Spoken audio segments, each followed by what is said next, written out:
Hello ನಮಸ್ತೆ. So ಇವತ್ತಿನ ಕ್ಲಾಸಿಗೆ ನಿಮಗೆಲ್ರಿಗೂ ಸ್ವಾಗತ. ಸೊ ಇವತ್ತು ನಾವು ಬಹಳ ಮುಖ್ಯವಾದಂಥ ಒಂದು ವಿಚಾರವನ್ನು ನಾವು ನೋಡ್ತಾ ಇದ್ದೇವೆ. ಅದೇನಂತಂದರೆ definitions and classification of offences. So ನೋಡಿ, ಇದು ಡೆಫಿನೇಷನ್ಸ್ ಹೇಳುವಂಥ ನಿಮಗೆ ಇಲ್ಲಿ ಒಂದು ಚಾರ್ಟ್ ಕಾಣ್ತಾ ಇರ್ಬೋದು ಅಲ್ವಾ. ಸೊ ಇಷ್ಟು ರೀತಿಯ ಡೆಫಿನೇಷನ್ಸ್ಗಳನ್ನು ನಾವಿಲ್ಲಿ ಕಾಣ್ತೇವೆ ಭಾರತೀಯ ನಾಗರಿಕ ಸುರಕ್ಷಾ ಸಂಹಿತೆಯಲ್ಲಿ.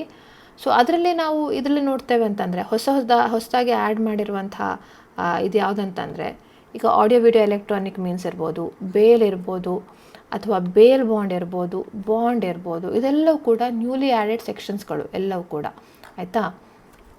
ಎಲೆಕ್ಟ್ರಾನಿಕ್ ಕಮ್ಯುನಿಕೇಷನ್ನು, ಸೊ ಇದು ಎಕ್ಸ್ಟ್ರಾ, ಇದನ್ನು ನಾವು ಓದಲೇಬೇಕು. ಹೊಸದಾಗಿ ಆ್ಯಡ್ ಆಗಿದೆ audio video electronic means bail bond plus electronic communication. ಅದನ್ನು ಹೊರತುಪಡಿಸಿ ಬೇರೆ ಬೇರೆ ತರಹದ ಡೆಫಿನೇಷನ್ಸ್ಗಳಿವೆ ಅಲ್ವಾ, ಒಫೆನ್ಸಸ್ಗಳಿವೆ. ಅಂದರೆ ಈಗ ಒಂದು cognizable offence, non cognisable offence ಅಂದರೆ ಏನಂತ ತಿಳ್ಕೊಳ್ಳುವಂಥದ್ದು, plus bailable non bailable offence ಅಂತ ಹೇಳಿ ಕಾಣ್ತೇವೆ. ಅಥವಾ non cognisable offence, non cognisable offence, ಹಾಗೆ ಬೇಲೆಬಲ್ ನಾನ್ ಬೇಲೆಬಲ್ ಒಫೆನ್ಸ್ ಅಂತ ಹೇಳಿ, ಹಾಗೆ ಸಮನ್ಸ್ ಕೇಸ್, ವಾರೆಂಟ್ ಕೇಸ್ ಹೇಳುವಂಥದ್ದು ಒಂದು ಕೂಡ ನೋಡ್ತೇವೆ ಕ್ಲಾಸಿಫಿಕೇಷನ್ನು. ಅದಾದ ನಂತರ ವೆರಿ ಇಂಪಾರ್ಟೆಂಟ್ ಡೆಫಿನೇಷನ್ ಕಂಪ್ಲೇಂಟ್ ಅಂತ ಹೇಳುವಂಥದ್ದು. ಇಲ್ಲಿ ಕಂಪ್ಲೇಂಟ್ ಅಂತ ಹೇಳುವಂಥದ್ದು ವೆರಿ ವೆರಿ ಇಂಪಾರ್ಟೆಂಟ್ ಡೆಫಿನೇಷನ್ನು, ನಿಮಗೆ ಯಾವುದರಲ್ಲಿ ಕೇಳ್ತಾರೆ. ಓಕೆ, ಸೊ ಇದಿಷ್ಟು ಬಹಳ ಇಂಪಾರ್ಟೆಂಟ್ ಅಂತ ಕರೆಸ್ಕೊಳ್ಳುವಂಥದ್ದು. ಪ್ಲಸ್ ಜಜ್ಮೆಂಟ್, ಈ ಟ್ರಯಲ್, ಎನ್ಕ್ವೈರಿ, ಇನ್ವೆಸ್ಟಿಗೇಷನ್, ಎನ್ಕ್ವೈರಿ, ಹಾಗೆ ಟ್ರಯಲ್ ಅಂತ ಹೇಳಿ ಬರುವಂಥದ್ದು, ಅದು ಕೂಡ ನಾವು ಹೇಳ್ತೇವೆ. ಸೊ ಜಸ್ಟ್ ನಿಮಗೆ ಇಂಟ್ರಡಕ್ಷನ್ ಕೊಟ್ಟಿದ್ದು ಆಯಿತಾ, ಡೆಫಿನೇಷನ್ಸ್ ಯಾವ್ಯಾವ ರೀತಿ ನಾವು ಓದಬೇಕಾಗ್ಬೋದು ಅಂತ ಹೇಳಿ. ಇನ್ನು ಇನ್ವೆಸ್ಟಿಗೇಷನ್ ಮತ್ತು ವಿಕ್ಟಿಮ್ಗೆ ಸಂಬಂಧಪಟ್ಟ ಹಾಗೆ ಇಲ್ಲಿ ಇನ್ವೆಸ್ಟಿಗೇಷನ್ ಕಾಣ್ತಿರಲ್ಲ, ಸಣ್ಣ ಚೇಂಜ್ ಆಗಿದೆ. ಆಲ್ರೆಡಿ CRPCಲಿ ಇತ್ತು, some changes have been made. ಇಲ್ಲಿ ವಿಕ್ಟಿಮ್ ಅಂತ ಕಾಣ್ತಿರಲ್ಲ, ಕೆಲವೊಂದು ಚೇಂಜಸ್ಗಳನ್ನು ಮಾಡಿದ್ದಾರೆ. ವಾರೆಂಟ್ ಕೇಸ್ ಮತ್ತು ಸಮನ್ಸ್ ಕೇಸನ್ನು ಕೂಡ ನೀವು ಓದಬೇಕಾಗತ್ತೆ. ಸೊ ಅಲ್ಟಿಮೇಟ್ಲಿ ಏನಂತಂದರೆ, ಈಗ ನಾವು ಯಾವುದ್ಯಾವುದು ಡೆಫಿನೇಷನ್ಸ್ಗಳನ್ನು ಓದ್ತೇವೆ ಅಂತ ಅಂದರೆ, ಯಾವುದು ಡೆಫಿನೇಷನ್ಸ್ಗಳನ್ನು ಓದಬೇಕಂದ್ರೆ, just give a minute.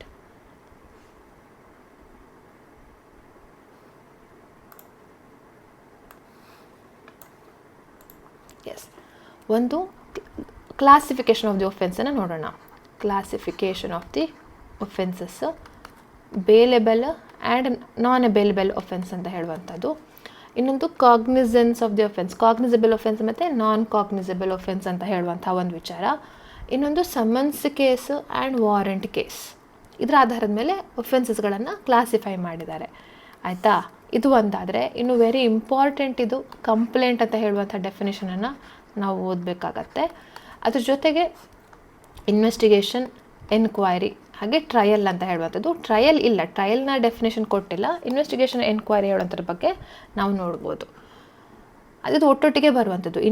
Enquiry ಮತ್ತು ಟ್ರಯಲ್ ಯಾವಾಗಲೂ ಮ್ಯಾಜಿಸ್ಟ್ರೇಟ್ ಮಾಡುವಂಥದ್ದು, ಇನ್ವೆಸ್ಟಿಗೇಷನ್ ಯಾವಾಗಲೂ ಪೊಲೀಸ್ ಮಾಡುವಂಥದ್ದು, ಆಯಿತಾ. ಇದು ಒಂದು ಹಂತದಲ್ಲಿ ನಾವು ನೋಡ್ತೇವೆ. ಪ್ಲಸ್ ಹೊಸದಾಗಿ ಆ್ಯಡ್ ಆಗಿರೋದು ಯಾವುದು, audio video electronic means, what is bail bond, ಅಥವಾ ಎಲೆಕ್ಟ್ರಾನಿಕ್ ಕಮ್ಯುನಿಕೇಷನ್ನು, ಇದೆಲ್ಲ ಹೊಸದಾಗಿ ಆ್ಯಡ್ ಆಗಿದೆ. ಇನ್ನು ಚೇಂಜ್ ಆಗಿರೋದು ಯಾವುದು, ಸ್ವಲ್ಪ ಮಟ್ಟಿಗೆ ಬದಲಾವಣೆ ಆಗಿರುವಂಥದ್ದು ಇನ್ವೆಸ್ಟಿಗೇಷನು ಮತ್ತು ವಿಕ್ಟಿಮ್. ಈ ಎರಡು ಡೆಫಿನೇಷನ್ಗಳು ಆಲ್ರೆಡಿ ಇತ್ತು, ಅದನ್ನು ಸ್ವಲ್ಪ ಚೇಂಜ್ ಮಾಡಿದ್ದಾರೆ. These are newly added sections. Audio video electronic means bail bond, ಹಾಗೆ ಎಲೆಕ್ಟ್ರಾನಿಕ್ ಕಮ್ಯುನಿಕೇಷನ್ಸ್ ಹೇಳುವಂಥದ್ದು. ಸೊ ಇದಿಷ್ಟು ನಾವು ಇವತ್ತು ಓದಲಿಕ್ಕೆ ಇದ್ದೇವೆ. ಓಕೆ, ಸೊ ಫಸ್ಟ್ ನಾವು let's understand with the help of ನಮ್ಮ ಡೆಫಿನೇಷನ್ಸ್ಗಳು, ಆಯಿತಾ. ನಾವು ಬೇರೆ ಆ್ಯಕ್ಟ್ನ ಡೆಫಿನೇಷನ್ಗಳನ್ನ ಎಕ್ಸಾಕ್ಟ್ ಇಟ್ಕೊಂಡು ನೋಡೋಣ, ಅರ್ಥ ಮಾಡ್ಕೊಳ್ಳೋಣ, ಏನದ್ರದ್ದು ಕ್ಲಾಸಿಫಿಕೇಷನ್ ಏನು, ಹೇಗೆ ಅಂತ ಹೇಳಿ ನಾವು ನೋಡೋಣ. ಎಕ್ಸಾಮಲ್ಲೂ ಕೂಡ ನೀವು ಆ ಕಂಪ್ಲೀಟ್ ಎಕ್ಸಾಕ್ಟ್ ಡೀಟೇಲ್ ಅಂತ ಹೇಳೋದಿಲ್ಲ, ಬಟ್ ಅದನ್ನು ನಾವು ಮೆನ್ಷನ್ ಮಾಡಬೇಕಾಗತ್ತೆ. ಇಲ್ಲಿ ಡೆಫಿನೇಷನ್ಸ್ಗಳಂತ ಹೇಳಿ ನಾವು ಕಾಣ್ತೇವಲ್ಲ, ಸೊ ಇದನ್ನು ನೋಡಿದರೆ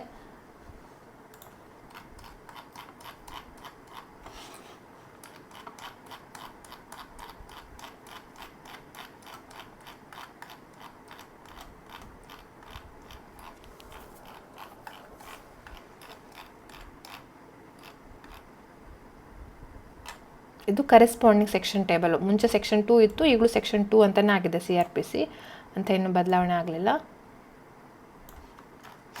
ಎಸ್, ನೋಡಿ ಇದೆಲ್ಲ ಕೂಡ ಡೆಫಿನೇಷನ್ಗೆ ಸಂಬಂಧಪಟ್ಟದ್ದು ಅಲ್ವಾ. ಸೊ ನೋಡಿ ಯಾವುದಾದ್ರು we are going to learn audio video electronic means. ಮತ್ತು ಬೇಲ್ ಇದು ಹೊಸದಾಗಿ ಆ್ಯಡ್ ಆಗಿದೆ.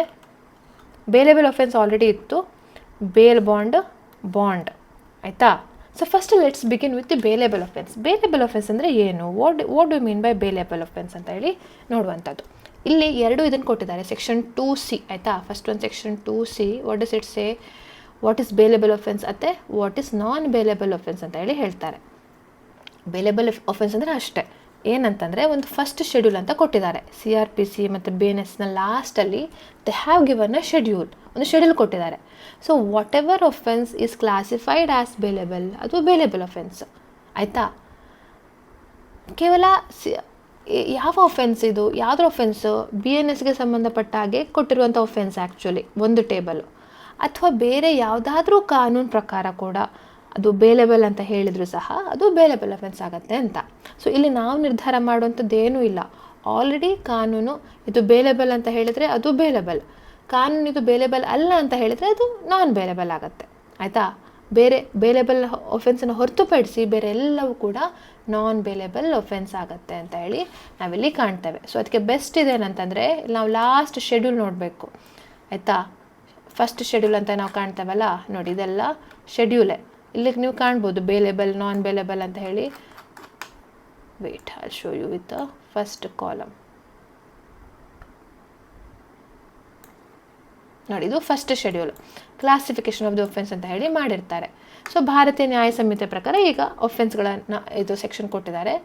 ಸೊ ಉದಾಹರಣೆಗೆ ಒಂದು ಅಬೇಟ್ಮೆಂಟ್ ಬಗ್ಗೆ ಯಾವುದೋ ಇದೆ, ಅದೇನಿದು, ಇದು ಬೇಲೇಬಲ್ಲ ನಾನ್ ಬೇಲೇಬಲ್ಲ ಅಂತೇಳಿ ಹೇಳ್ತಾರೆ ಅಲ್ವಾ. ಕಾಗ್ನಿಸಬಲ್ಲ ನಾನ್ ಕಾಗ್ನಿಸಬಲ್ ಅಂತ ಕೂಡ ಹೇಳಿದ್ದಾರೆ. ಇಲ್ಲಿ ನೋಡಿ, ಒಂದು ಸ್ಪಷ್ಟವಾಗಿರುವಂಥ ಇದು ಕೊಡ್ತೇನೆ.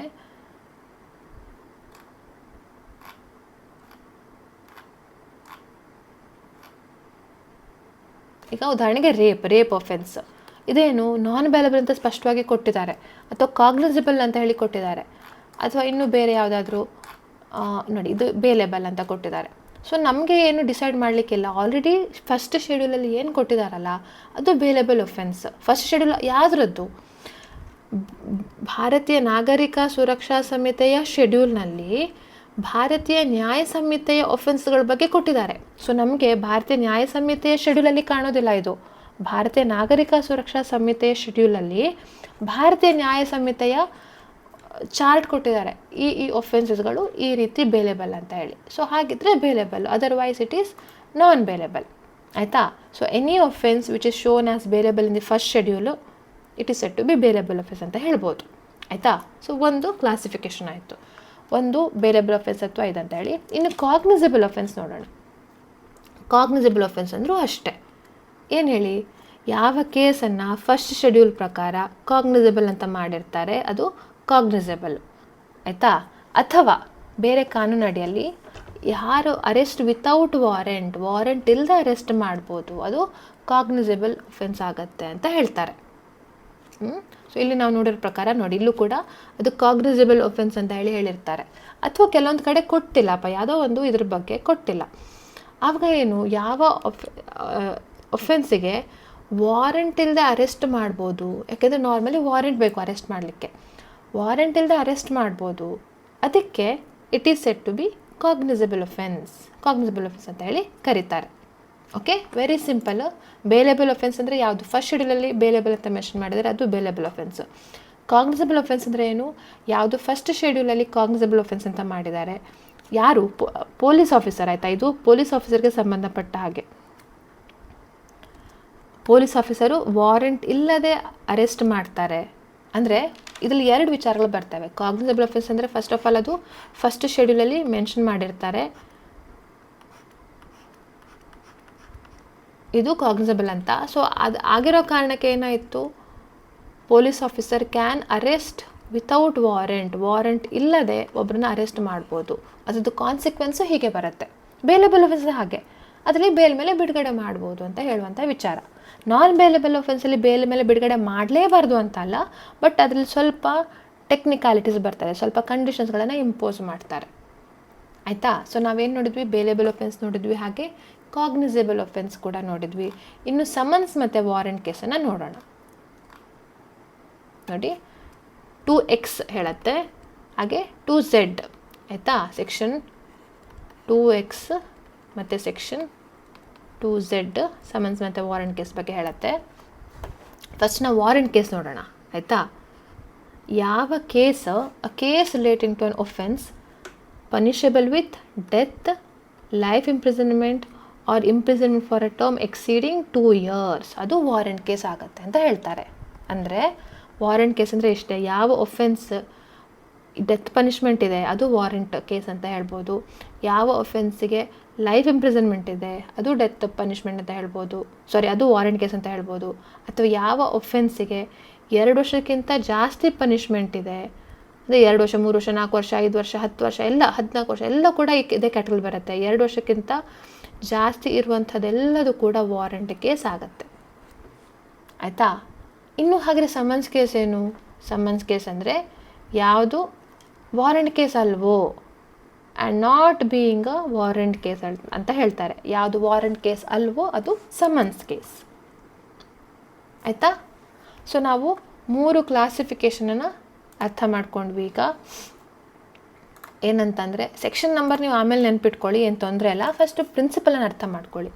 ಬೇಲೇಬಲ್ ಒಫೆನ್ಸ್ ಮತ್ತು ನಾನ್ ಬೇಲೇಬಲ್ ಒಫೆನ್ಸ್ ಅಂದರೆ ಏನು?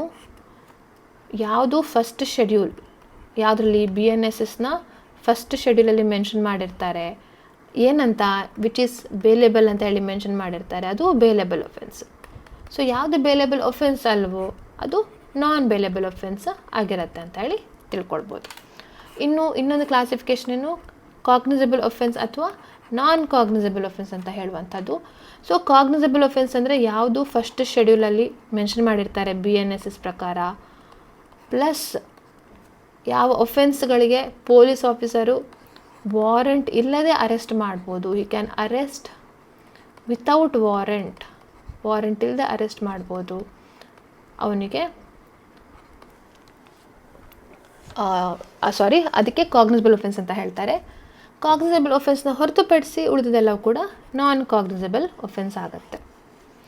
ಇನ್ನು ಸಮನ್ಸ್ ಕೇಸ್ ಮತ್ತು ವಾರಂಟ್ ಕೇಸ್ಗೆ ಸಂಬಂಧಪಟ್ಟ ಹಾಗೆ, ಸಮನ್ಸ್ ಕೇಸ್ ಅಂದರೆ ಹೇಳೋಕ್ಕಿಂತ ಮುಂಚೆ ನಾವು ಫಸ್ಟ್ ವಾರಂಟ್ ಕೇಸ್ ನೋಡ್ಕೊಳ್ಬೇಕು. ವಾರಂಟ್ ಕೇಸ್ ಅಂದರೆ ಯಾವ offence death punishment, life imprisonment ಅಥವಾ 2 ವರ್ಷಕ್ಕಿಂತ ಜಾಸ್ತಿ ಪನಿಷ್ಮೆಂಟ್ ಇರುತ್ತೆ ಅದೆಲ್ಲವೂ ಕೂಡ ವಾರಂಟ್ ಕೇಸ್ ಆಗುತ್ತೆ. ಯಾವುದು ವಾರಂಟ್ ಕೇಸ್ ಅಲ್ವೋ ಅದೆಲ್ಲವೂ ಕೂಡ ಸಮನ್ಸ್ ಕೇಸ್ ಆಗುತ್ತೆ. ಓಕೆ, ಈ 3 ಕ್ಲಾಸಿಫಿಕೇಷನ್ ನಿಮಗೆ ಅರ್ಥ ಆಗಿದೆ ಅಂತ ಹೇಳಿ ನಾನು ತಿಳ್ಕೊಂಡಿದ್ದೇನೆ.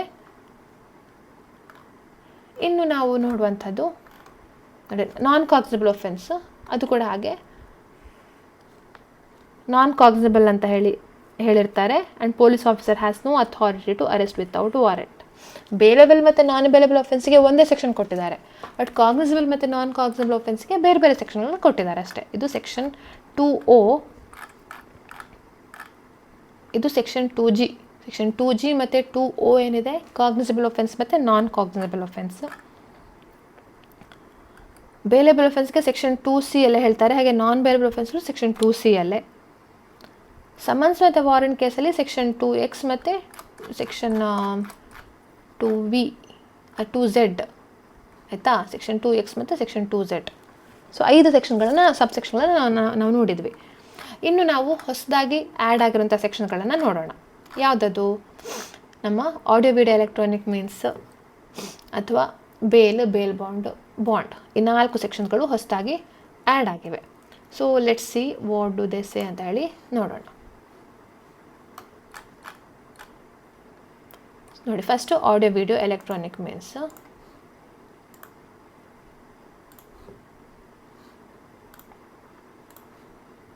ಎಸ್, ಇದೇನು ಹೇಳುತ್ತೆ, ಇದು ನಾನು ಈ ಒಂದು ಚಾರ್ಟ್ ಮುಖಾಂತರ ಹೇಳಲಿಕ್ಕೆ ಇಷ್ಟಪಡ್ತೇನೆ.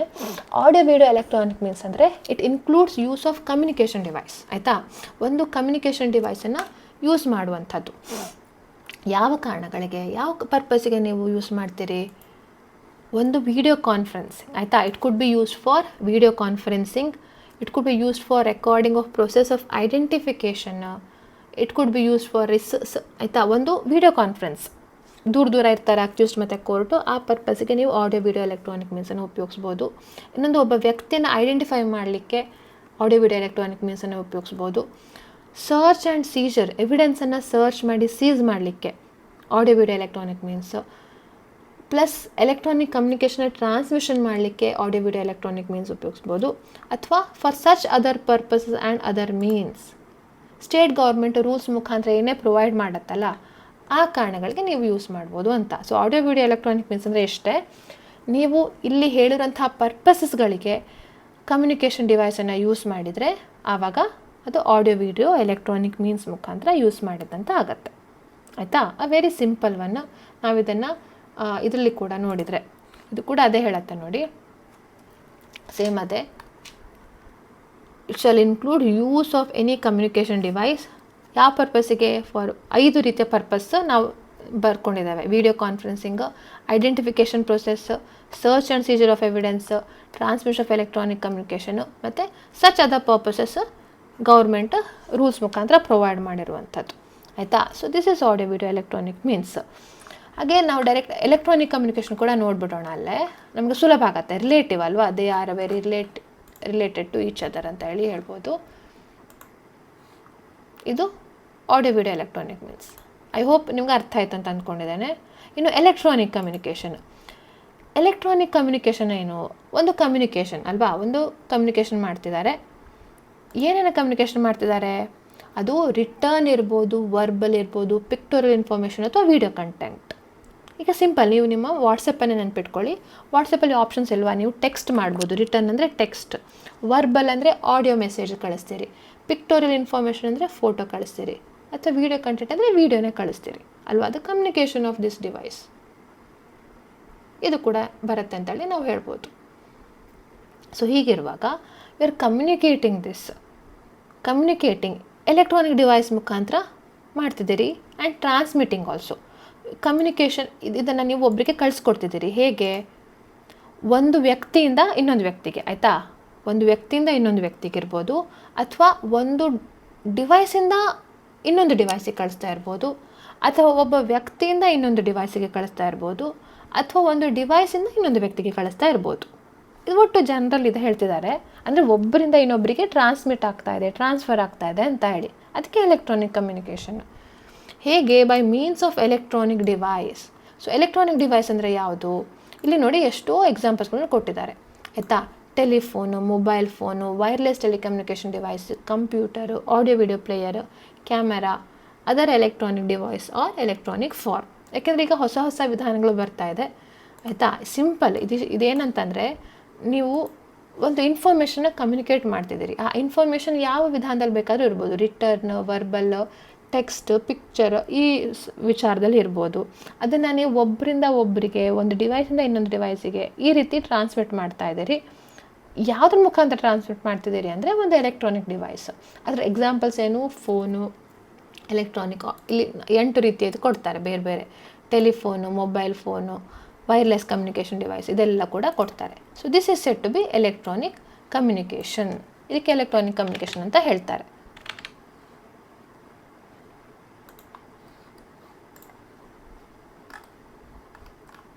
ನೋಡಿ ಇಲ್ಲಿ ಕಾಣ್ತೇವೆ ಸೆಕ್ಷನ್ 2I. ಆಯಿತಾ? ಸೆಕ್ಷನ್ 2I ಹೇಳುತ್ತೆ ಸೇಮ್ ಅದೇ. ಈಗ ನಾವೇನು ಹೇಳಿದ್ವಲ್ಲ ಅದೇ, ರಿಟರ್ನ್, ವರ್ಬಲ್, ಪಿಕ್ಟೋರಿಯಲ್, ಅದನ್ನು ನಾನು ಇದ್ರ ಮಾಡಿ ಕೊಟ್ಟಿದ್ದೇನೆ. ಆಯಿತಾ? ಒಟ್ಟು ರೂಲ್ಸ್ ಪ್ರಕಾರ ಸೆಂಟ್ರಲ್ ಗೌರ್ಮೆಂಟ್ ನೋಟಿಫಿಕೇಷನ್ ಮಾಡ್ಬೋದು. ಈ ಥರ ಎಲೆಕ್ಟ್ರಾನಿಕ್ ಡಿವೈಸು, ಈ ಥರ ಎಲೆಕ್ಟ್ರಾನಿಕ್ ಫಾರ್ಮ್ ಅಂತ ಹೇಳಿ ಸೆಂಟ್ರಲ್ ಗೌರ್ಮೆಂಟು ಇನ್ನು ಹೊಸದು ಯಾವುದಾದ್ರು ಡಿವೈಸಸ್ಗಳು ಬಂದ ಹಾಗೆ ಅದು ಅವರಿಗೆ ಇಂಟಿಮೇಟ್ ಮಾಡ್ತಾ ಹೋಗ್ಬೋದು. ಆಯಿತಾ? ಇದು ಎಲೆಕ್ಟ್ರಾನಿಕ್ ಕಮ್ಯುನಿಕೇಷನ್ಗೆ ಸಂಬಂಧಪಟ್ಟದ್ದು. ಇನ್ನು ಬೇಲ್ ಬಾಂಡ್ ಈ 3 ವಿಚಾರಗಳು. ಬೇಲ್ ಬಾಂಡ್ ಅಂತೇಳಿ ನಾವು ಕಾಣ್ಬೋದು. ಬೇಲ್ ಅಂದರೆ ಏನು? ಮುಂಚೆ ಡಿಫೈನ್ ಆಗಿರಲಿಲ್ಲ. ಬೇಲ್ ಬಗ್ಗೆ ಸೆಕ್ಷನ್ ಇದಿತ್ತು, ರೂಲ್ಸ್ ಎಲ್ಲ ಇತ್ತು, ಬಟ್ ಬೇಲ್ ಅಂದರೆ ಏನು ಅಂತೇಳಿ ಎಕ್ಸಾಕ್ಟ್ಲಿ ಹೇಳಿಲ್ಲ. ಇಲ್ಲಿ ಹೇಳ್ತಾರೆ ನೋಡಿ, ಸಿಂಪಲ್. ಆಯಿತಾ? It's a release of a person. Bail ಅಂದರೆ ಒಬ್ಬರನ್ನ ಬಿಡುಗಡೆ ಮಾಡ್ತಿದ್ದಾರೆ. ಆಯಿತಾ? ಬೇಲ್ ಅಂದರೆ ಒಬ್ಬರನ್ನ ಬಿಡುಗಡೆ ಮಾಡ್ತಾ ಇದ್ದಾರೆ. ಹೇಗೆ ಬಿಡುಗಡೆ ಮಾಡ್ತಿದ್ದಾರೆ? ಕಾನೂನಿನ ಕಸ್ಟಡಿಯಿಂದ ಬಿಡುಗಡೆ ಮಾಡ್ತಿದ್ದಾರೆ. ಕೆಲವೊಂದು ಕಂಡೀಷನ್ಸ್ ಮೇಲೆ ಬಿಡುಗಡೆ ಮಾಡ್ತಿದ್ದಾರೆ. ಸೊ ಯಾರು ಇಂಪೋಸ್ ಮಾಡ್ತಿದ್ದಾರೆ? ಕೆಲವರು ಅಂದರೆ ಮ್ಯಾಜಿಸ್ಟ್ರೇಟ್ ಇಂಪೋಸ್ ಮಾಡ್ಬೋದು, ಮತ್ತು ಅವರೇನು ಬರ್ಕೊಡ್ಬೇಕಾಗತ್ತೆ. ಬೇಲ್ ಅಂದರೆ ಈಗ ಆಲ್ರೆಡಿ ಒಬ್ಬ ಕಸ್ಟಡಿಯಲ್ಲಿ ಒಬ್ಬ ಇರ್ತಾನೆ, ಆ ಕಾನೂನು ಕಸ್ಟಡಿಯಿಂದ ಆ ರಿಲೀಸ್ ಮಾಡುವಂಥದ್ದೇ ಬೇಲ್ ಆ್ಯಕ್ಚುಲಿ. ಬಟ್ ಹಾಗೆ ರಿಲೀಸ್ ಮಾಡುವಾಗ ಕೆಲವೊಂದು ಕೋರ್ಟ್ ಕಂಡೀಷನ್ಸ್ಗಳನ್ನ ಇಂಪೋಸ್ ಮಾಡಿ ಇನ್ನು ಕೆಲವೊಂದು ಬಾಂಡ್ ಅಥವಾ ಬೇಲ್ ಬಾಂಡನ್ನು ಬರ್ಕೊಟ್ರೆ, ಒಂದು execution by bond or bail bond ಅಂತ ಹೇಳ್ತಾರೆ, ಬರ್ಕೊಟ್ರೆ ಆವಾಗ ನಿಮಗೆ ಇದು ನೀಡ್ತಾರೆ ಅಂತ ಹೇಳಿ ಹೇಳುವಂಥದ್ದು. ಆಯಿತಾ, ಬೇಲನ್ನು. ಸೊ ಅದನ್ನು ನಾವಿಲ್ಲಿ ಕಾಣ್ಬೋದು ನೋಡಿ. Release of a person who is accused of an offence or suspected of offence. ಒಬ್ಬ ಅಕ್ಯೂಸ್ಡನ್ನು ಯಾರು ಒಂದು ಒಫೆನ್ಸಲ್ಲಿ ಆರೋಪಿ ಇರ್ತಾನೆ ಅಥವಾ ಅವನ ಮೇಲೆ ಅನುಮಾನ ಇರುತ್ತೆ, ಅಂಥವನ್ನ ಕಾನೂನಿನ ಕಸ್ಟಡಿಯಿಂದ ಬಿಡುಗಡೆ ಮಾಡುವಂಥದ್ದು. ಹಾಗೆ ಬಿಡುಗಡೆ ಮಾಡೋದಿಲ್ಲ, ಸರ್ಟನ್ ಕಂಡೀಷನ್ಸ್ ಮೇಲೆ ಬಿಡುಗಡೆ ಮಾಡ್ತಾರೆ. ಇಂಪೋಸ್ಡ್ ಬೈ, ಯಾರು ಇಂಪೋಸ್ ಮಾಡಿರ್ತಾರೆ? ಪೊಲೀಸ್ ಆಫೀಸರ್ ಆದರೂ ಇಂಪೋಸ್ ಮಾಡ್ಬೋದು, ಕೋರ್ಟ್ ಆದರೂ ಇಂಪೋಸ್ ಮಾಡ್ಬೋದು. ಆಯಿತಾ, ಈಗ ದರ್ಶನ್ ವಿಚಾರಣೆ ಬಂದಾಗ ನಾವು ನೋಡಿರ್ಬೋದು, ಕೋರ್ಟ್ ಇಂಪೋಸ್ ಮಾಡಿ ಕಂಡೀಷನ್ ಬೇಲ್ ಅಲ್ವಾ, ಅದು ಕಂಡೀಷನ್ ಆಧಾರದ ಮೇಲೆ ಸರ್ಜರಿ ಮಾಡಿಸ್ಕೊಳ್ಬೇಕು ಅಂತ ಹೇಳಿ ಬಿಡುಗಡೆ ಮಾಡಿದ್ರು. ಅದೇ ಕೆಲವೊಂದು ಸಲ ಪೊಲೀಸ್ ಆಫೀಸರ್ ಕೂಡ, ಬೇಲೇಬಲ್ ಒಫೆನ್ಸ್ಗಳೆಲ್ಲ ಕೂಡ ಪೊಲೀಸ್ ಆಫೀಸರ್ ಕೂಡ ಬಿಡುಗಡೆ ಮಾಡ್ಬೋದು. ಆಯಿತಾ, ಆದರೆ ಏನಂತ ಸುಮ್ಮನೆ ಬಿಟ್ಬಿಡ್ತಾರೆ, ಕಂಡೀಷನ್ಸ್ ಹಾಕಿ ಬಿಡ್ತಾರಾ? ಇಲ್ಲ, ಅವ್ರ ಹತ್ರ ಬಾಂಡ್ ಅಥವಾ ಬೇಲ್ ಬಾಂಡ್ ಬರ್ಸ್ಕೊಳ್ತಾರೆ.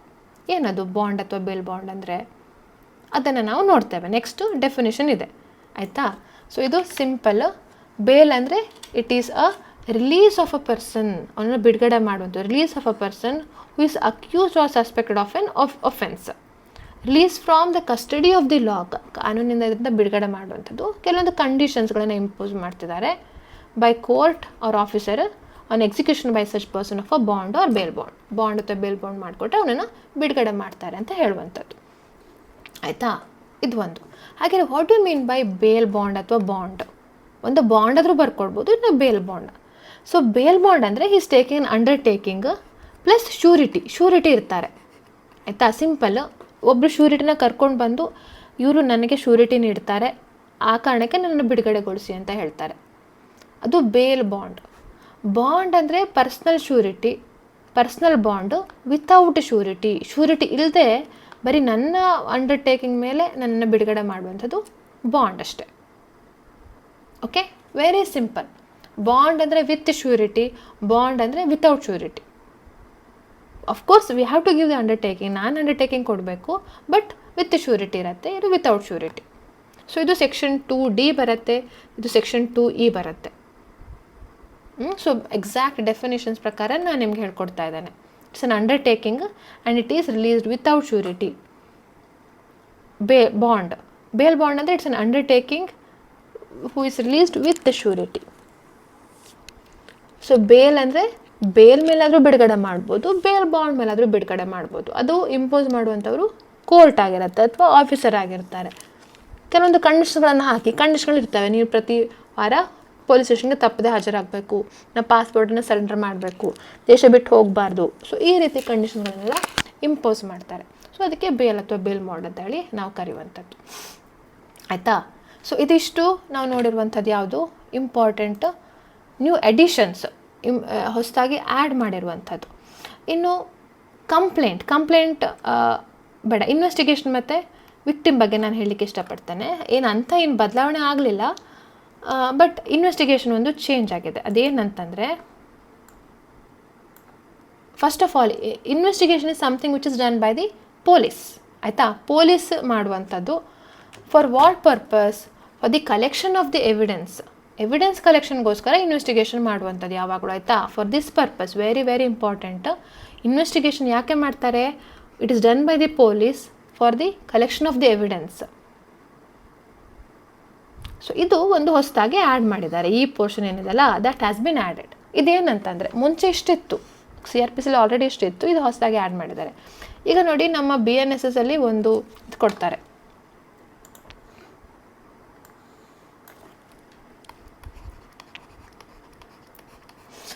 BNSS ಅಲ್ಲಿ ಒಂದು definition,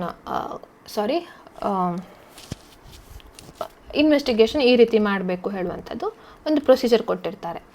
so this is a general law ಅಲ್ವಾ, ಜನರಲ್ ಲಾ.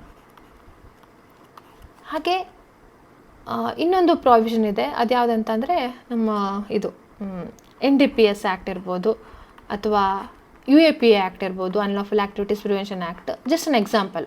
ಸೊ ಅದರಲ್ಲಿ ಇನ್ವೆಸ್ಟಿಗೇಷನ್ ಹೇಳುವಂಥದ್ದು ಬೇರೆ ಪ್ರೊಸೀಜರ್ ಇದೆ. ಚಾರ್ಜ್ ಶೀಟೆಲ್ಲ 180 ಡೇಸ್ ತನಕ ಎಲ್ಲ ಹೇಳ್ತಾರೆ ಅದರಲ್ಲೆಲ್ಲ. ಇಲ್ಲೆಲ್ಲ 90 ಡೇಸ್ 60 ಡೇಸ್ ಆದರೆ ಅದರಲ್ಲಿ 180 ಡೇಸ್ ತನಕ ಟೈಮ್ ಇದೆ. So this is a special law. General law special law ನಿಮಗೆ ಗೊತ್ತಿರ್ಬೋದು ಅಲ್ವಾ, ಸ್ಪೆಷಲ್ ಲಾ. ಸೊ ಈ ರೀತಿ ಇರುವಾಗ ಜನರಲ್ ಲಾ ಮತ್ತು ಸ್ಪೆಷಲ್ ಲಾ ಅಂತ ಹೀಗೆ ಸಪ್ರೇಟ್ ಕ್ಲಾಸಿಫಿಕೇಷನ್ ಇರುವಾಗ ವಾಟ್ ಡು ವಿ ಡೂ,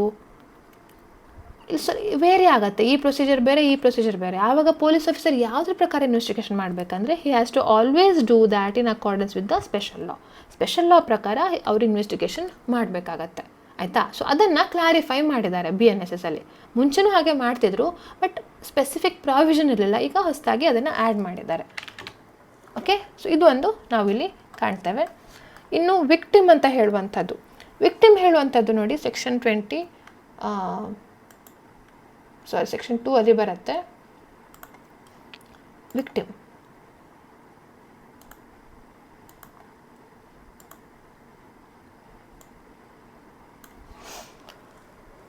ಇದೊಂದು ಸಣ್ಣ ಒಂದು ಅಂಥದ್ದೇನು ಬದಲಾವಣೆ ಅಂದರೆ ಈ ಅಕ್ಯೂಸ್ ಪರ್ಸನ್ ಹೇಳುವಂಥ ವಿಚಾರದಲ್ಲಿ ಒಂದು ಸಣ್ಣ ಬದಲಾವಣೆ ಆಗಿದೆ, ಆಯಿತಾ.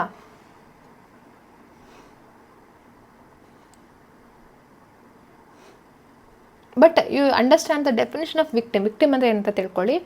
Person who has suffered any loss or injury. Victim ಅಂದರೆ ಯಾರು? ಒಬ್ಬರು ಲಾಸ್ ಅಥವಾ ಇಂಜುರಿ ಆಗಿದೆ. ಯಾರ ಕಾರಣದಿಂದ? ಒಬ್ಬ ಆರೋಪಿಯ ವ್ಯಕ್ತಿಯ ಕಾರಣದಿಂದ ಲಾಸ್ ಇಂಜುರಿ ಆಗಿದೆ, ಆಯಿತಾ. ಇದಿಷ್ಟೇ ಆದರೆ ತೊಂದರೆ ಇರಲಿಲ್ಲ. ವಿಕ್ಟಿಮ್ ಅಂದರೆ ಅವರ ಗಾರ್ಡಿಯನ್ ಕೂಡ ಬರ್ತಾರೆ, ಅವರ ಲೀಗಲ್ ಏರ್ ಕೂಡ ಬರ್ತಾರೆ ಅಂತ ಹೇಳ್ತಾರೆ ಇಲ್ಲಿ, ಆಯಿತಾ. ಸೊ ಇದನ್ನು ನೆನ್ಪಿಟ್ಕೊಳ್ಬೇಕು. ಸೊ ಯಾರಿಗೆ whoever has suffered loss, whoever has suffered injury, he said to be victim because of the act of the accused person. ಇಲ್ಲಿ ಇದು ಬಹಳ ಮುಖ್ಯ ಆಗುತ್ತೆ. ಇದೊಂದು ಸ್ವಲ್ಪ ಮಟ್ಟಿಗೆ ಆ ವರ್ಡಿಂಗ್ಸ್ ಒಂದು ಚೇಂಜ್ ಮಾಡಿದ್ದಾರೆ ಅಷ್ಟೇ, ಬೇರೆ ಏನು ಬದಲಾವಣೆ ಇಲ್ಲ. ಯಾಕಂದರೆ ಇದು ಯಾವುದೇ ಆರೋಪಿಗೂ ಕೂಡ ಇದು ಅವರನ್ನು ಇದ್ರಲ್ಲಿ ತರ್ಬೋದು ಅಂತ ಹೇಳಿ ವಿಕ್ಟಿಮ್ ಅಂತ ಹೇಳೋ ಕಾರಣಕ್ಕೆ they have included this. But victim ಅಂದರೆ ನಿಜವಾಗಿ ವಿಕ್ಟಿಮ್ ಅಂತ ಆದವರೇ ಅಲ್ಲ, ಅವರ ಲೀಗಲ್ ಗಾರ್ಡಿಯನ್ ಕೂಡ ಬರ್ತಾರೆ, ಅವರ ಲೀಗಲ್ ಏರ್ ಕೂಡ ಬರ್ತಾರೆ. ಯಾಕೆಂದರೆ ಒಂದು ವೇಳೆ ವಿಕ್ಟಿಮ್ ತೀರ್ಕೊಂಡ್ರೆ ಕಾಂಪನ್ಸೇಷನ್ ತೊಗೊಳ್ಳಿಕ್ಕೆ ಬೇಕಾಗತ್ತಲ್ವಾ. ಸೊ ಅದಕ್ಕೋಸ್ಕರ ವಿಕ್ಟಿಮ್ ಅಂದರೆ it also includes their guardian, it also includes their legal heir of such victim. Legal heir ಕೂಡ ಅದರಲ್ಲಿ ಬರ್ತಾರೆ ಅಂತ ಹೇಳಿ ಹೇಳ್ಬೋದು. Okay, S. ಸೊ ಇದು ಒಂದು ವಿಕ್ಟಿಮ್ಗೆ ಸಂಬಂಧಪಟ್ಟದ್ದು. ಸೊ ನಾವು ಯಾವ್ದಾದ್ರು ನೋಡಿದ್ವಿ ಇಲ್ಲಿ ತನಕ ಬೇಸಿಕ್ಕಾಗಿ ಸೆಕ್ಷನ್ ನೆನ್ಪಿಟ್ಕೊಳ್ಳಿ. ಸೆಕ್ಷನ್ 2A, ಆಯಿತಾ. Audio video electronic newly added section section 2A. Section 2B bail, section 2D bail bond, section 2E bond, ಹಾಗೆ ಎಲೆಕ್ಟ್ರಾನಿಕ್ ಕಮ್ಯುನಿಕೇಷನ್ನು ಸೆಕ್ಷನ್ 2I. ಇದು ನ್ಯೂಲಿ ಆ್ಯಡೆಡ್ ಸೆಕ್ಷನ್ಸ್. ಬದಲಾವಣೆ ಆಗಿರುವಂಥ ಸೆಕ್ಷನ್ಗಳು ಯಾವುದು? ಇನ್ವೆಸ್ಟಿಗೇಷನ್ ಅಂತ ಹೇಳಿ ನಾವು ಕಾಣ್ತೇವೆ. ಇನ್ವೆಸ್ಟಿಗೇಷನ್ನು ಪೊಲೀಸ್ ಆಫೀಸರ್ ಮಾಡುವಂಥದ್ದು. It is done for the collection of the ಎವಿಡೆನ್ಸ್ನ ಕಲೆಕ್ಷನ್ ಮಾಡಲಿಕ್ಕೆ ಯೂಸ್ ಮಾಡುವಂಥದ್ದು this one, investigation. It includes all proceedings under the Sanhita. Sanhita ಅಂದರೆ BNSS. ಯಾಕೆ? For the collection of the evidence conducted by a police officer or by any person other than a magistrate. But magistrate investigation ಮಾಡಲಿಕ್ಕೆ ಸಾಧ್ಯ ಇಲ್ಲ, ಅವ್ರು ಮಾಡುವಂಥದ್ದು. ವಿಸ್ authorised by a magistrate in this behalf, ಆಯಿತಾ. So ಇಲ್ಲಿ ಇದನ್ನೇ ಆ್ಯಡ್ ಮಾಡಿದ್ದಾರೆ, ಎಕ್ಸ್ಪ್ಲನೇಷನ್ ಅಂತ ಹೇಳ್ತೇವಲ್ಲ. ಸೊ ಸ್ಪೆಷಲ್ ಆ್ಯಕ್ಟ್ ಪ್ರಕಾರ ಯಾವ್ದಾದ್ರು ಇನ್ಕನ್ಸಿಸ್ಟೆಂಟ್ ಆಗಿದ್ದರೆ the provisions of the special act will prevail, they shall prevail ಅಂತ ಹೇಳಿ ಹೇಳ್ತಾರೆ. The provisions of the special act shall prevail. ಇದು ಒಂದು ವಿಚಾರ ಅಂತ ಹೇಳಿ ನಾವು ಹೇಳ್ಬೋದು. ಸೊ ಇದು ಚೇಂಜ್ ಆಗಿರುವಂಥದ್ದು ಇನ್ವೆಸ್ಟಿಗೇಷನ್ ಹೇಳುವಂಥದ್ದು. ಹಾಗೆ ವಿಕ್ಟಿಮ್ ಹೇಳುವಂಥದ್ದು ಇದು ಕೂಡ because of the act or omission of the accused ಪರ್ಸನ್ನು ಯಾರಿಗಾದರೂ ಲಾಸ್ ಅಥವಾ ಇಂಜುರಿ ಆಗಿದ್ದರೆ he is set to be victim and it also includes guardian and legal heir of such victim. So section 2Y ಅಲ್ಲಿ ನಾವು ನೋಡ್ತೇವೆ. ಇನ್ನು already ನಾವು ನೋಡಿರುವಂಥದ್ದು ಯಾವುದು? ಬೇರೆ ಡಿಫ್ರೆಂಟ್ ಕ್ಲಾಸಿಫಿಕೇಷನ್ ಆಫ್ ಒಫೆನ್ಸಲ್ಲಿ cognizable offence, non cognisable offence, bailable offence, non bailable offence section 2C, section 2G, ಹಾಗೆ section 2O, summons case section 2X, section 2Z ಇಷ್ಟು ನೋಡಿದ್ವಿ. ಇನ್ನೂ ಒಂದು 2-3 ಸೆಕ್ಷನ್ಗಳು ಇಂಪಾರ್ಟೆಂಟ್ ಇದೆ. ಕಂಪ್ಲೇಂಟ್, ಆಯಿತಾ. ಕಂಪ್ಲೇಂಟ್ ಹೇಳುವಂಥದ್ದು ವೆರಿ ವೆರಿ ಇಂಪಾರ್ಟೆಂಟ್ ಡೆಫಿನಿಷನ್ನು ನಿಮಗೆ ಕೇಳ್ತಾರೆ. ಸೊ ಕಂಪ್ಲೇಂಟ್ ಅಂದರೆ ನಾರ್ಮಲಿ ನಾವೇನಂತ ಅಂದ್ಕೊಳ್ತೇವೆ, ಕಂಪ್ಲೇಂಟ್ ಅಂದರೆ ಪೊಲೀಸಿಗೆ ನೀಡುವಂಥದ್ದು ಅಂತೇಳಿ ತಿಳ್ಕೊಳ್ತೇವೆ ಅಲ್ವಾ. ಭಾರತೀಯ ನಾಗರಿಕ ಸುರಕ್ಷಾ ಸಂಹಿತೆ ಪ್ರಕಾರ ಕಂಪ್ಲೇಂಟ್ ಅಂದರೆ it is made to a magistrate. Complaint is made to a magistrate. It's an allegation, ಒಂದು ಆರೋಪ ಆಯಿತಾ. It's an allegation. It could be made orally or in writing. ನೆನ್ಪಿಟ್ಕೊಳ್ಳಿ ನೋಡಿ, ಕಂಪ್ಲೇಂಟ್ ಇಸ್ ಅನ್ ಅಲಿಗೇಷನ್ ಒಂದು, first one. Second ಒನ್ನು complaint could be orally or in writing ಆಯಿತಾ, ಎರಡನೇದು. ಮೂರನೇದು complaint is given to a magistrate. ಮ್ಯಾಜಿಸ್ಟ್ರೇಟ್ಗೆ ನೀಡುವಂಥದ್ದು complaint ಅಂತ ಹೇಳ್ತಾರೆ ನಮ್ಮ BNSS ಅಲ್ಲಿ. ನಿಮ್ಮ ಪೊಲೀಸರಿಗೆ ಹೇಳುವಂಥದ್ದು ಅದು ಕೇವಲ ಇನ್ಫಾರ್ಮೇಷನ್ ಆಯಿತಾ. ಇಲ್ಲಿ CRPCಯಲ್ಲಿ BNSS ಅಲ್ಲಿ ಕಂಪ್ಲೇಂಟ್ ಅಂತ ಬಂದರೆ ಮ್ಯಾಜಿಸ್ಟ್ರೇಟಿಗೆ ಹೋಗಿ ಮಾಡುವಂಥದ್ದಕ್ಕೆ ಕಂಪ್ಲೇಂಟ್ ಅಂತ ಹೇಳ್ತಾರೆ. ಯಾಕೆ ಕಂಪ್ಲೇಂಟ್ ಮಾಡ್ತೀರಿ? With a view to his taking action under this ಸಂಹಿತಾ.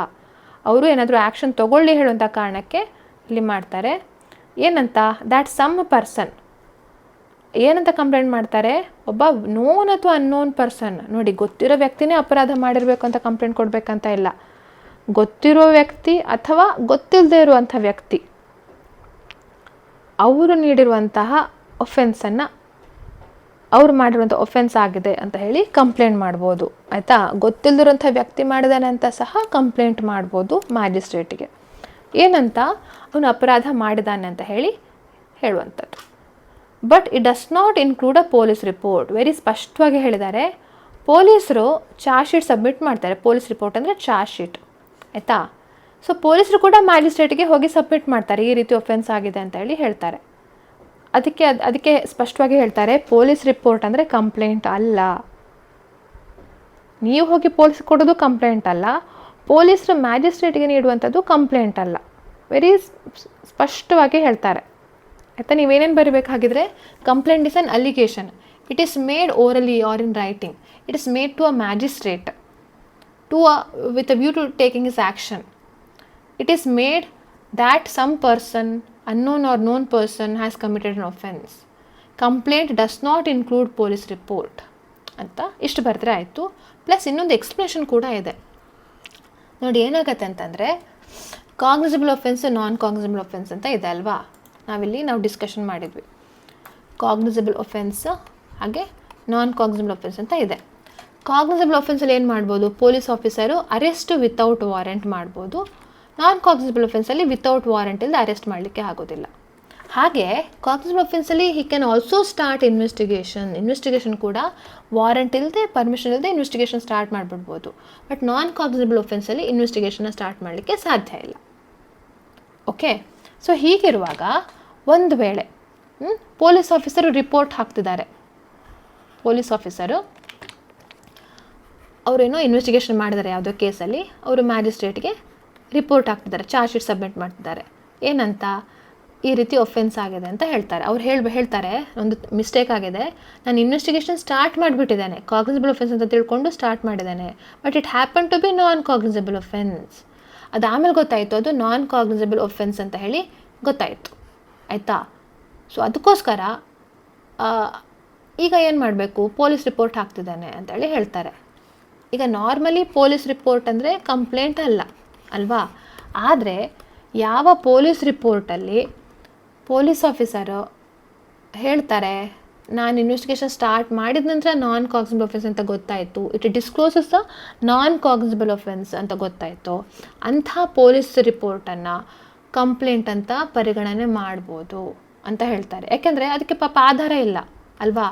ಒಂದೋ ಮ್ಯಾಜಿಸ್ಟ್ರೇಟ್ನ ಪರ್ಮಿಷನ್ ತೊಗೊಂಡು ಸ್ಟಾರ್ಟ್ ಮಾಡಬೇಕಿತ್ತು ಇನ್ವೆಸ್ಟಿಗೇಷನು, ಬಟ್ ಆಲ್ರೆಡಿ ಸ್ಟಾರ್ಟ್ ಮಾಡಿಬಿಟ್ಟಿದ್ರು, ಇದು ಕಾಗ್ನಿಸಬಲ್ ಅಂತ ತಿಳ್ಕೊಂಡು ಸ್ಟಾರ್ಟ್ ಮಾಡಿದರು. ಬಟ್ ಆಮೇಲೆ ಗೊತ್ತಾಯಿತು ಅದು ನಾನ್ ಕಾಗ್ನಿಸಬಲ್ ಒಫೆನ್ಸ್ ಅಂತ ಹೇಳಿ. ಸೊ ಅದಕ್ಕೆ ಒಂದು ಸರಿಯಾದ ಒಂದು ಪ್ರೊಸೀಜರ್ ಆಗಬೇಕಲ್ವಾ. ಸೊ ಏನು ಮಾಡ್ತಾರೆ, ಈ ಪೊಲೀಸ್ ರಿಪೋರ್ಟನ್ನೇ ಡೀಮ್ಡ್ ಕಂಪ್ಲೇಂಟ್ ಅಂತ ತಗೊಳ್ತಾರೆ. ನಿಜವಾಗ್ಲೂ ಕಂಪ್ಲೇಂಟ್ ಅಲ್ಲ ಅದು, but still it is consider to be a deemed complaint ಅಂತ ಕನ್ಸಿಡರ್ ಮಾಡ್ತಾರೆ. ಹಾಗೆ ಈ ಪೊಲೀಸ್ ಆಫೀಸರನ್ನೇ ಡೀಮ್ಡ್ ಕಂಪ್ಲೇನೆಂಟ್, ಯಾರು ಅದು ರಿಪೋರ್ಟ್ ಸಬ್ಮಿಟ್ ಮಾಡ್ತಾರಲ್ಲ, ಈ set to be deemed complainant ಅಂತ ಕರೀತಾರೆ. ಓಕೆ, ಸೊ ಇದಿಷ್ಟು ಪಾಯಿಂಟ್ಸ್ಗಳೆಲ್ಲ ನೀವು ಬರೀಬೇಕು. ಕಂಪ್ಲೇಂಟ್ ಅಂತ ಬಂದಾಗ you need to write so many things. ನೋಡಿ, so a report made by a police officer in a case which discloses after investigation ಆದ ನಂತರ ಅವ್ರಿಗೆ ಗೊತ್ತಾಗತ್ತೆ ಇದು ಕಾಗ್ನಿಸಬಲ್ ಒಫೆನ್ಸ್ ಆಗಿದೆ ಅಂತ ಹೇಳಿ, ಆವಾಗ ಏನಾಗುತ್ತೆ, it shall deem to be a complaint. And ಯಾರು ಪೊಲೀಸ್ ಆಫೀಸರ್ ಇರ್ತಾರೆ, it shall deem to be the complainant ಅಂತ ಹೇಳಿ ಕರೆಸ್ಕೊಳ್ಳುತ್ತೆ ಅಂತ ಹೇಳಿ. ಸೊ ಸೆಕ್ಷನ್ 2H ಕಂಪ್ಲೇಂಟ್ ಅಂತ ಹೇಳಿ ವೆರಿ ವೆರಿ ಇಂಪಾರ್ಟೆಂಟು. ತುಂಬ ಸಲ ಎಕ್ಸಾಮಲ್ಲಿ ಶಾರ್ಟ್ ನೋಟಿಗಾದರೂ ಕೇಳ್ಬೋದು, ಅಥವಾ ಜನರಲ್ಲ ನೀವು ಇಷ್ಟು ಡೆಫಿನೇಷನ್ ಕೊಟ್ಟು ಇದನ್ನು ಬರೀರಿ ಅಂತ ಹೇಳಿ ಕೇಳ್ಬೋದು. ಓಕೆ, ಸೊ ಇದನ್ನು ನೆನ್ಪಿಟ್ಕೊಳ್ಳಿ, ಕಂಪ್ಲೇಂಟ್ ಅಂತ ಹೇಳುವಂಥ ಒಂದು ಡೆಫಿನೇಷನ್.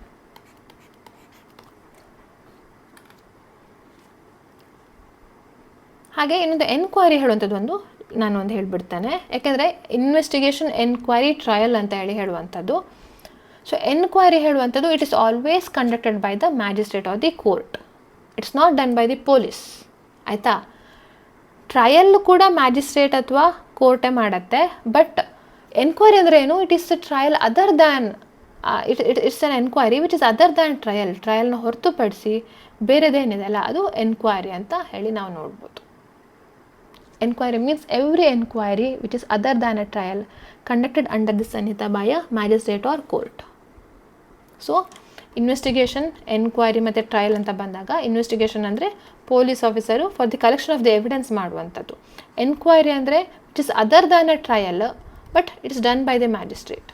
ಟ್ರಯಲ್ ಹೇಳೋದಂತಕ್ಕೆ ಡೆಫಿನೇಷನ್ ಕೊಟ್ಟಿಲ್ಲ, ಬಟ್ ಸ್ಟಿಲ್ ಟ್ರಯಲ್ ಅಂದರೆ ಯಾವುದು, ಮ್ಯಾಜಿಸ್ಟ್ರೇಟ್ ಅಥವಾ ಕೋರ್ಟ್ ಮಾಡುವಂಥದ್ದು ಟ್ರಯಲ್ ಆಗುತ್ತೆ. ಓಕೆ, ಸೊ ಇದಿಷ್ಟು ಇಂಪಾರ್ಟೆಂಟ್ ಡೆಫಿನಿಷನ್ಸ್ಗಳು ನಾವು ನೋಡಿರುವಂಥದ್ದು ಈ ಒಂದು ಚಾಪ್ಟ್ರಲ್ಲಿ. ಸೊ ನಾವು ಬೇಸಿಕ್ಕಾಗಿ ವಾಟ್ ಡಿಡ್ ವಿ ಡೂ, ಮತ್ತೊಮ್ಮೆ ನಾನು ಹೇಳಬೇಕಂತಂದರೆ, we have discussed regarding classification of offences, bailable and non bailable offence ನೋಡಿದ್ವಿ, cognizable and non cognizable case ನೋಡಿದ್ವಿ, ಹಾಗೆ ಸಮನ್ಸ್ ಮತ್ತು ವಾರೆಂಟ್ ನೋಡಿದ್ವಿ, ಹಾಗೆ ನ್ಯೂಲಿ ಆ್ಯಡೆಡ್ ಪ್ರಾವಿಷನ್ಸ್ ಯಾವುದು, audio video electronic means, bail bond